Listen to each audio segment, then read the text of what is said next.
wanted 25 GBCs for the whole world.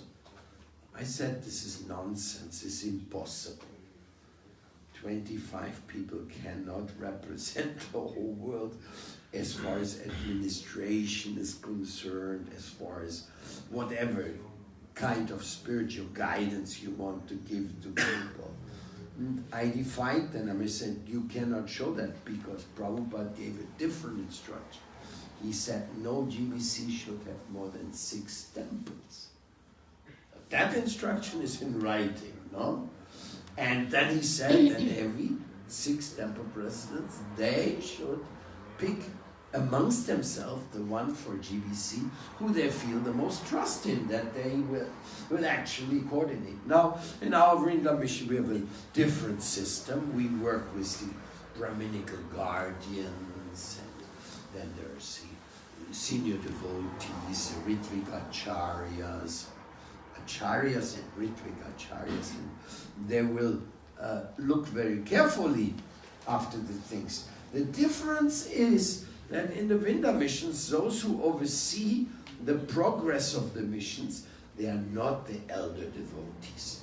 They are just very sincere and serious devotees, but they are on the level of devotional professionals. They may be only 2, 3, 4, 5 years in the movement, but they're special. They know what bookkeeping means. They know what it means to have a temple registered. Not that, like you have like the top positions of the representation. Every time you have a religious organization, there's a representation element. You may call it VIPs and so. And those VIPs, of course, there should be the most respectable devotees, but they should not be the managers. They should not make the decisions about how things in the day-by-day things work in the temple, because neither will they have time, nor they are necessarily the most talented for it. So, for that purpose, it's very important that we have this view, we have this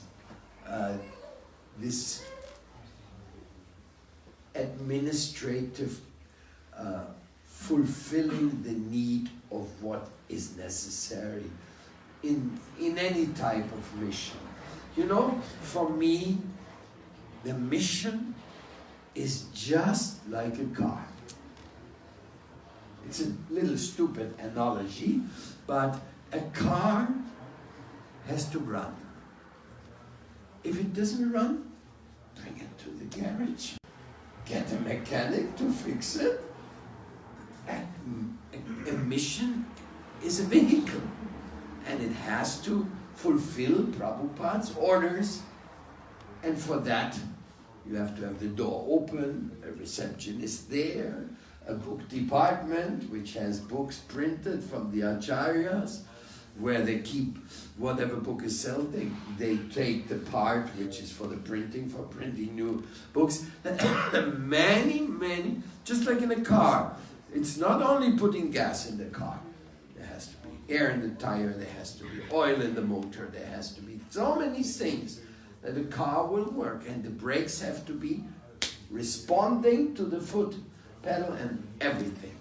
So in this way, a mission has many things, more than a car. They actually have to work. Who's going to make sure they work? Not the old devotees, the old leaders. No, they have no time for that. That is the professional work of you. All of you. That's what it means to be a devotee. You protect the mission of your guru. You protect the mission of your life. You protect the mission of Chaitanya Mahaprabhu. And if you don't like the way others do it, make another one. No problem. Space enough for Krishna-missions everywhere. Krishna-temples everywhere. I mean, some people say, and why you preach in 25 places in Bogota? Because the Bogota devotees, they're the best devotees in the world. They're just the most amazing, the most wonderful, and they just want to preach in every nook and corner. Is that the reason? No. The reason is they are so many big heads and big intelligence, and also some little egos, so they need 25 places so they can preach. Is it true or not? You know that. So, I'm not embarrassed about that. I'm proud. We have 25 people who want to preach according to their conviction, and have a Sunday feast, and have this and have that, and do all these things. So, this is my vision, which I understand to be Prabhupada's vision. This is not actually my vision. This is my way. And a very interesting thing. Recently, Gurudeva Atulananda showed me a video of one of our godbrothers. And he quoted one verse of Prabhupada in the Srimad Bhagavatam with a lengthy purport, where Prabhupada made it very clear that the preacher wants to reach the people he's preaching to. So he wants to make music which they like to hear. He wants to give them food which they like to eat. He wants to give them association which they like to receive. A preacher, an acharya specifically, is always eager to do things in such a way that the people are fired up about it.